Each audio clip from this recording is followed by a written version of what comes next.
Hello everyone, welcome to our channel Success EduTech. I am Prashant Jadhav. Today we are watching our last point of third history chapter. You are knowing that our third history chapter, Nazism and the rise of Hitler.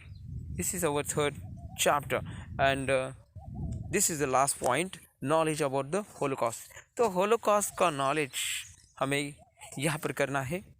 Holocaust क्या है? Holocaust यानी सब कुछ आग में ध्वस्त होना, बस में साथ होना. Information about Nazi practices had trickled out the Germany during the last years of the regime. तो लास्ट ईयर्स में कुछ जो जर्मनी में बिना चुनाव के बिना चुनाव के सत्ता प्राप्त की थी नाजी ने. तो वो कैसे की हम यहाँ पर देखेंगे. But it was only after the war ended the Germany was defeated that world war came to the realize the horrors of what had happened. जब जर्मनी जो कि युद्ध में परास्त हो चुका था तो कैसी स्थिति जर्मनी में घटित हुई थी, इसके बारे में हमने देखा है already. While the Germans were preoccupied with their own plight as a defeated nation emerging out of the rebel, the Jews wanted the world to remember the atrocities and suffering they had endured during the Nazi killing operations.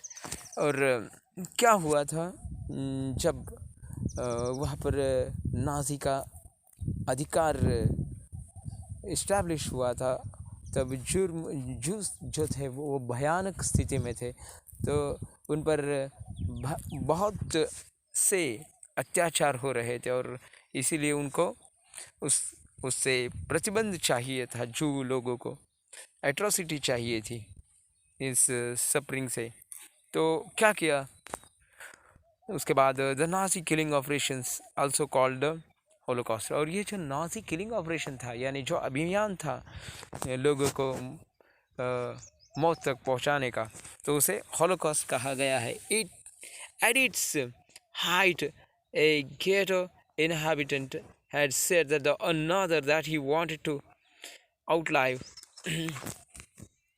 या हम यहाँ पर जो अर्थ लेंगे Holocaust का, वो मौत के घाट उतारना जू लोगों को, यही उनका टारगेट था नाजियों का.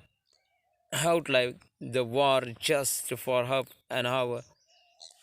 Recently, he meant that he wanted to be able to tell the world about what had happened in Nazi Germany. तो ना यहाँ क्या घटित हो रहा है, सभी के सामने ये प्रश्न था कि नाजी जर्मनी में क्या हो रहा है. This indomitable spirit, a mere witness, and to preserve the documents can be seen the many ghetto and camps inhabitant who wrote diaries. तो बहुत सी चीज़ें यहाँ पर घटित हो रही थी जर्मनी में. घेटो यानी जहाँ पर वो लोग रहते थे, और जो कैंप्स थे, बहुत से इनहेबिटेंट्स थे, यानी वहाँ रहने वाले लोग थे. उन्होंने अपने डायरीज में क्या लिखा है, kept notebooks and created archives. On the other hand, when the war seemed lost, और उसके बाद जब वॉर ख़त्म हुआ, Nazi leadership distributed petrol to its functionaries to destroy the incriminating evidence available in offices. तो बहुत सी ऐसी चीज़ें थी जो कि नाजी ने ध्वस्त कर दी, ऑफिशियल चीज़ें थी वहाँ पर जर्मनी में. तो at the history and the memory of the Holocaust live on in memories. तो ये जो हॉलोकॉस्ट का जो एटमॉस्फियर था वो हिस्ट्री में दिया गया है, और बहुत सी मेमोरीज थी, यानी बहुत सी स्मृतियाँ थी. जू और जू जो थे जर्मन में रहने वाले, उनके बारे में जो बहुत सी चीज़ें थी वो उस हॉलोकॉस्ट में लिखी गई है. यानी कैसे जूओं पर अत्याचार किए जर्मनी में उस हिटलर के जो नाजी थे, हिटलर का जो नाजी पक्ष था, उन नाजी वालों ने जूस पर कैसे अत्याचार ढाए, वो सब कुछ उसमें दिया गया है। Documentaries, poetry, memorials and museums in many parts of the world today. और बहुत सी ऐसी चीज़ें हैं उसमें ये ज़्यादातर दिखाई देता है।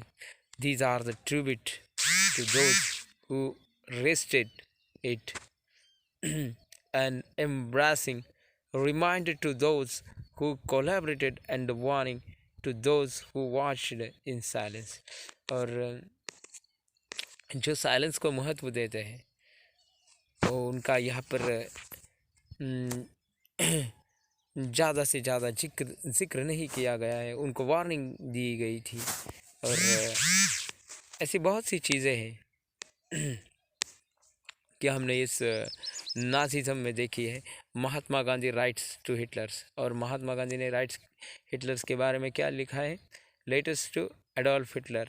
हिटलर्स को क्या लिखा था यह हम यहाँ देखेंगे। As at Wardha, CP India, July 23, 1939। Here Hitler, born in Germany. Dear friend, friends have been urging me to write to you to seek the humanity, but I have resisted their request because of the feeling that any letter from them would be an impertinence. Something tells me that I must not calculate and that I must make the appeal for whatever may be worth। तो Hitler को उन्होंने एक letter लिखा था कि उसमें कहा था कि ह्यूमैनिटी के विरुद्ध ऐसा कोई भी कदम न बढ़ाए जिसके कारण लोगों को उसका ट्रबल महसूस हो। तो सब कुछ ह्यूमन को ध्यान में रखते हुए, मनुष्य जाति को ध्यान में रखते हुए तुम करो, ऐसा उन्होंने कहा था। It is quite clear that you are today the one person in the world who can prevent a war which may reduce humanity to the savage state. और ऐसे एक ही व्यक्ति तुम दुनिया में हो कि जो वार को दूर रख सकते हो, महायुद्ध को, जो कि मानव जाति के विरुद्ध है। मस्ट यू पे the price of an object however worthy it may appear to you to be? Will you listen appeal of one who had deliberately shunned the method of the war without considerable success anyway? तो केवल युद्ध ही success का एक माध्यम नहीं है, तो उस पर कोई सोल्यूशन निकालो, ऐसा हिटलर को उन्होंने लेटर लिखा था। I anticipate your forgiveness, I have error in writing to you, I remained you sincere friend. और मैं तुमसे ये आशा करता हूँ कि मैं मेरी इस बातों को तुम ध्यान में रखोगे। You sincere friend MK Gandhi. और मैं तुम्हारा मित्र MK गांधी, ऐसा उन्होंने लेटर में लिखा। The collected works of Mahatma Gandhi. तो उसके बाद लेटर टू एडोल्फ हिटलर, उन्होंने दूसरा एक पत्र लिखा था यहाँ पर। वो कौन सा है हम यहाँ पर देखेंगे। December 24, 1940। We have found in non-violence force which it organized can without debate match itself against the combination of all the most violent forces in the world in non-violent technique as I have said। तो वो महात्मा गांधी कहते हैं अपने letter में कि non violence एक ऐसा शस्त्र है कि वो उसके कारण बहुत से युद्ध जीते जा सकते हैं। As I have said, there is no much thing as defeat. It is all do or die without killing or hurting।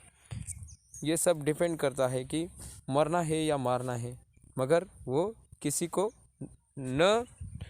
को भी न मारते हुए ये करना है हमको। It can be used practically without money and obviously without the aid of science of destruction which you have brought such perfection.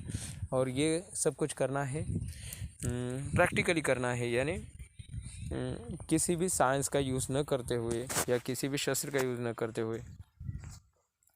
It is a marvel to me that you not see that it nobody monopoly, if not the British, some of other power will certainly improve upon the method of this beat you with your own weapon. You are a living no legacy to your people of which would you feel proud। और तुम्हें ये करना चाहिए, लोगों का तुम पर लोगों को तुम्हारा अभिमान होना चाहिए, ऐसा काम करो तुम। ऐसा महात्मा गांधी उसको अपने लेटर में कह रहे थे। They cannot take pride in the recital cruel deed however skillfully planned, I therefore appeal to you in the name of humanity to stop the war। और मुझे तुम्हें इस तरह देखने में खुशी होगी कि एक तुम ह्यूमैनिटी का काम कर रहे हो, यानी लोगों के हित के बारे में सोचने वाला कोई काम कर रहे हो। और मैं तुमसे आशा करता हूँ कि तुम इस वार को, यानी ये जो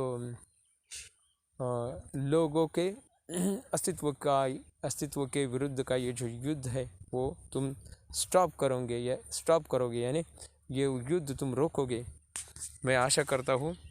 your sincere friend M K. Gandhi. और मैं तुम्हारा एक अच्छा मित्र हूँ, महात्मा गांधी।